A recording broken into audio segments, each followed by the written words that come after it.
Water and Sanitation.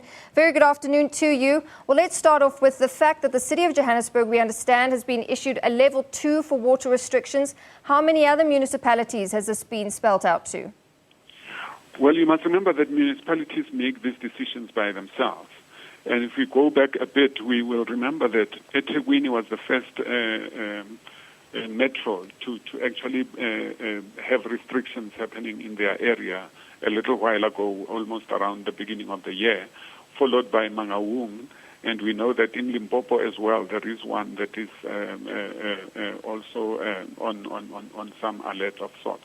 And therefore, the city of Joburg would not necessarily be the first one, but obviously, because of its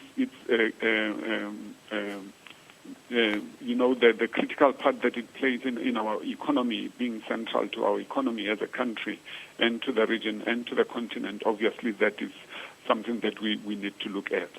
And as a level 2, what does it mean, and what can residents do to ensure that there is enough water? Well, what it means is that residents are being alerted to the fact that there are certain times when they will not be able to get the amount of water that they normally get. But also the fact that they need to be conscious of how much water they use and when and how. And therefore, that is just to mainly be some kind of an awakening to say, we are not in a drought situation as Johannesburg, but we need to be conscious of the fact that we need to reduce our water consumption such that we do not get to a situation where we end up in a drought. And therefore, we need to be able to say we need to work with the city of Johannesburg, we need to work with Rand Water, we need to work with the department and the provincial government to be able to ensure that the people of Gauteng do not get to a situation of drought. Well, then, having said that, can you clarify if the water supply from the big dams are being threatened, or is it just an issue of people using too much water because of the heat?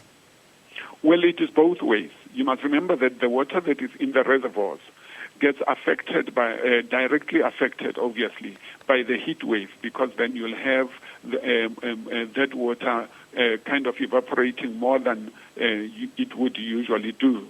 But obviously, you also have a great demand on the water within the pipelines and the infrastructure, where all of us need to take more water in order for us to cool ourselves, in order for us to be able to run to